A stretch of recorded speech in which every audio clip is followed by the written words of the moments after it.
Config वाले में मैं एक फ़ोल्डर बनाऊंगा, किस नाम से, db.js। db.js बना लिया। अब यहाँ पे आप पेस्ट कर दो।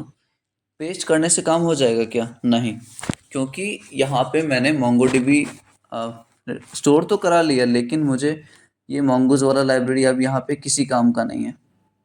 यहाँ से कट करो, database.js वाले में इसको पेस्ट करो। अब ये कनेक्टेड दिखा रहा है क्या? कनेक्टेड दिखा रहा है क्या? ऑटोमेटिकली दिखा रहा है, डेटाबेस कनेक्टेड। समझ आएगा, डेटाबेस कनेक्टेड मुझे शो कर रहा है यहाँ से। तो इस चीज़ की दिक्कत नहीं है, अपने को डेटाबेस कनेक्ट हो गया है। और ये थोड़ा सा टाइम ले सकता है क्योंकि खोजता है वो, ठीक है। और अगर नहीं ले, देखो अब दिक्कत दे रहा है, अब ये नहीं दिखा रहा है डेटाबेस कनेक्टेड। क्यों नहीं दिखा रहा? कुछ तो रीज़न होगा भाई, कुछ तो रीज़न होगा। यहाँ से अपन हटाते हैं पहले इसको, यहाँ पे लिखते हैं कनेक्टिंग टू MongoDB। देखो अब ये नहीं दिखा रहा ना कि कनेक्टेड टू डेटाबेस या डेटाबेस कनेक्टेड ऐसा कुछ, तो हम रिक्वायर करवाएंगे यहाँ पे उसका लोकेशन। रिक्वायर क्या करवाना है? SRC के अंदर, मैंने क्या बोला, SRC के अंदर जाओ, कॉन्फ़िग फोल्डर के अंदर जाओ और डेटाबेस नाम से खोजो। अब मैं जब ये सेव पे क्लिक करूँगा ना, अब देखो अब आ रहा है डेटाबेस कनेक्टेड, अब आ रहा है क्या? तो ये बेसिक हमारा लॉजिक है कि MongoDB इधर से उधर किया हमने, मतलब लॉजिक को इधर उधर कर रहे हैं और उसके हिसाब से हम इंपोर्ट और एक्सपोर्ट परफॉर्म करवा रहे हैं। और बेसिक आप ये चीज़ देख रहे हो कि मेरा कोड कितना मॉड्यूलर वे में, कितना कंप्रिहेंसिव वे में एकदम स्ट्रक्चर हो रहा है, ठीक है। मतलब रीडेबिलिटी इंक्रीज हो रही है, ये समझ आ गया अपने को। तो हमने ये देख लिया कॉन्फ़िग वाला, कॉन्फ़िग वाला देख लिया। अब एसेट्स की अगर हम बात करें तो देखो, एक वेबसाइट बनाने में या किसी भी प्रोजेक्ट बनाने में काफ़ी सारे इमेजेस की ज़रूरत होती है, वीडियोस की ज़रूरत होती है। तो आप उस सारे फाइल को, जो भी इमेजेस हैं, वीडियो है, MP3 MP4 फाइल में, एक्सटेंशंस में, सबको आपको एसेट्स में डालना है, ठीक है। जो भी लोगो होगा या फिर कोई पिक्चर्स होंगे, सबको एसेट्स में डालना है। अभी मेरे पास कुछ नहीं है तो मैं नहीं डालूंगा, लेकिन आपको एसेट्स का काम पता होना चाहिए, ठीक है। तो एसेट्स में हम सारा कुछ डालेंगे। उसके बाद आ जाओ मॉडल्स पे, यही बच गया ना। मिडलवेयर आप खुद से भी कर सकते हो, वो हमने जो फाइल अपलोडिंग का कॉन्सेप्ट देखा था, ठीक है, कॉन्सेप्ट जो देखा था, जो कि बीच में आ रहा था इस दोनों के, राउटर और ये कॉलबैक फंक्शन के बीच में जो आ रहा था, उसके बीच में हम मिडलवेयर डिफाइन करते थे। तो उस पार्ट को कट करके आप मिडलवेयर वाले फोल्डर में रख सकते हो। समझ आ गया अपने को चीज़ें? समझ आ गया, ठीक है। अब हम एक चीज़ और कर सकते हैं कि मॉडल्स का काम हमने नहीं देखा था। मॉडल्स का मैंने बताया था कि स्कीमा डिफाइन करते हैं। तो आप डेटाबेस में आ जाओ। यहीं पे हम क्या करते हैं, सबसे पहले अपना लेट से एक कोई डमी डेटा बनाते हैं। कॉन्स्ट लेट से customer, const customer is equal to mongoose.schema। सबसे पहले स्कीमा डिफाइन करते हैं हम, ठीक है। और इसके बाद हम करेंगे const customer model is equal to mongoose.model। देखो ये जो है ना, ये कलेक्शन नेम है, ये कलेक्शन नेम है। और ये पहला पोजीशन पे आएगा और सेकंड पोजीशन पे हम स्कीमा डिफाइन करते हैं। यहाँ पे आप ये भी कर सकते हो, यहाँ पे ऑब्जेक्ट के फॉर्म में लिख सकते हो नेम, और यहाँ पे कुछ भी डमी आदित्य, राइट। लेकिन इस चीज़ को हम डायरेक्टली ना लिखते हुए हम यहाँ पे डिफाइन करते हैं ये वाला स्कीमा, यहाँ जो डिफाइन करते हैं हम, ये स्कीमा डिफाइन करूँगा यहाँ ऑब्जेक्ट के फॉर्म में, और उसी को मैं कस्टमर में रिसीव कर लिया, ठीक है। अगर मैं यहाँ डिफाइन करूँ, देखो खुद सजेस्ट करेगा ये चीज़ मुझे। लेट्स से नेम में अगर दे रहा हूँ type string required true, name हो गया, ईमेल हो गया, नेम और ईमेल मैं डिफाइन कर रहा हूँ। रिक्वायर्ड ट्रू का क्या मतलब है? देखो आपको पता चल गया कि जब मैं नेम डाल रहा हूँ तो उसका टाइप स्ट्रिंग होना चाहिए, मतलब स्ट्रिंग फॉर्मेट में वो स्टोर होना चाहिए मेरे डेटाबेस में। रिक्वायर्ड ट्रू हम इसलिए लिखते हैं ना, क्योंकि ये एक वैलिडेशन है। जब आप ईमेल या जब अपना नाम स्ट्रिंग में नहीं दोगे तो वो एरर शो करेगा कि भाई वो स्ट्रिंग में होना चाहिए, ठीक है। मतलब एक वैलिडेशन वो एट द इंस्टेंट लगाता है कि अगर आप ईमेल ईमेल स्ट्रिंग में नहीं दे रहे हो या फिर ईमेल का कुछ वैलिडेशन गलत दे रहे हो, तो वो एरर देगा कि भाई ईमेल आपका ऐसा होना चाहिए। ठीक है, इसलिए हम रिक्वायर्ड ट्रू लगाते हैं। अब यहाँ पे कर लिया हमने, ये रहा स्कीमा जो हमने ऊपर डिफाइन करी है। अब हम क्या करेंगे ना, const customer is equal to new. अब देखो न्यू कीवर्ड का हम इसलिए यूज़ करते हैं क्योंकि मुझे क्रिएट करना है। ठीक है, ये इंस्टेंस ऑफ ऑब्जेक्ट क्रिएट करता है, ये लॉजिक समझो आप। मैं क्या कर रहा हूँ ना, मैंने सबसे पहले एक स्कीमा डिफाइन करा, यहाँ पे मैंने एक स्कीमा डिफाइन करा mongoose डॉट स्कीमा से। ये एक मेथड है, mongoose डॉट स्कीमा से स्कीमा डिफाइन करा। उसके बाद मैंने एक मॉडल बनाया। मॉडल बनाने का क्या मतलब है, mongoose डॉट मॉडल से कलेक्शन बनते हैं MongoDB में। कलेक्शन किस नाम से बनेगा, कस्टमर। मैंने कलेक्शन बनाया, कलेक्शन बनाने के बाद मुझे एंट्री करवानी है। एंट्री करवाने के लिए ना कॉन्स्ट कस्टमर लिखा मैंने, कुछ भी लिख सकते हो आप, कॉन्स्ट कस्टमर 1 लिख सकते हो, इज इक्वल टू न्यू। अब इसका यूज़ करना है आपको, new customer model, new customer model. ठीक है, अब इसमें भी ये ऑब्जेक्ट ही लेगा। देखो इसमें भी ये ऑब्जेक्ट ले रहा है ये अपने पास। इसको अपन डिफाइन करते हैं, एक सेकेंड यार, aditya@gmail.com। So this is our email name, और ईमेल हमने डिफाइन करा और सर्वर कनेक्ट हुआ, डेटाबेस कनेक्ट हुआ, सर्वर में कोई दिक्कत नहीं है। अब मैंने स्कीमा डिफाइन किया, मैंने मॉडल बनाया, मॉडल बनाने के बाद मैंने एक डेटा बनाया, डमी डेटा।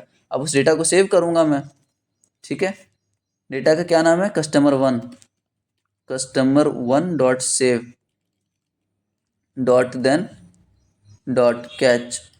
ये वापस मैं प्रॉमिस चेन यूज़ कर रहा हूँ कि कस्टमर1 को सेव करो डॉट सेव से, और जब सेव हो जाए तो सक्सेसफुली अगर सेव हो जाता है तो डॉट देन यूज़ करो, नहीं तो डॉट कैच यूज़ करो। ठीक है, तो डॉट देन में मैं वापस एक कॉल बैक लूँगा। यहाँ पे आप लिख लो कंसोल डेटा सेव्ड। कैच में भी आप एक कॉल बैक लो, यहाँ पे लिख लो कंसोल लॉग करवाओ डेटा नॉट सेव्ड। ठीक है, यहाँ पे आप एरर दे दो, यहाँ पे आप डेटा दे दो, डेटा पास करा दो। ठीक है, देखो डेटा सेव दिखा रहा है, डेटा सेव। अब अगर अपन MongoDB पे जाके देखें, अब अगर हम डेटाबेस पे जाके देखो आप, कस्टमर नेम से मेरा कुछ आया क्या, कलेक्शन बना, उसमें डेटा सेव हुई क्या, ब्राउज कलेक्शन करो। ये सारी चीज़ें हम पहले पढ़ चुके हैं, लेकिन मैं इसलिए दिखा रहा हूँ क्योंकि मॉड्यूलर वे में सारी चीज़ें देखनी है अपने को। देखो कस्टमर नेम से आया और कस्टमर में आ गया मेरा ये डेटा, मैंने 2 बार हिट कराई तो अली और aditya@gmail.com आ गया क्या यहाँ पे डेटा। ठीक है, इसको डिलीट करो, वापस करते हैं एक बार हिट, वापस हिट करते हैं एक बार हम, इसको भी डिलीट करो। ठीक है, अप्लाई करो, कोई रिजल्ट नहीं, 0 रिजल्ट हैं। अब मैं यहाँ पे एक लूँगा, लेट्स से एनीथिंग, और यहाँ पे भी मैं कुछ भी ले लेता हूँ। अब मैं जब ये हिट करवाया तो यहाँ देखो कुछ नहीं शो कर रहा, लेकिन जब मैं रिफ़्रेश मारूंगा इस चीज़ को, जब मैं इस चीज़ को रिफ़्रेश मारूंगा तो क्या यहाँ मेरे पास डेटा आएगा, आना चाहिए। ठीक है, आना चाहिए। देखो आ गया मेरे पास डेटा, तो मतलब मेरा लॉजिक बिल्कुल सही काम कर रहा है। लेकिन क्या लगता है आपको, मैं मॉडल्स को इसके साथ ही रखूँगा? ये मैंने स्कीमा डिफाइन करा, सारा कुछ डिफाइन करा, तो इसको कट करो आप। मैं इसलिए फोल्डर स्ट्रक्चर बता रहा हूँ, इसको कट करूँगा मैं,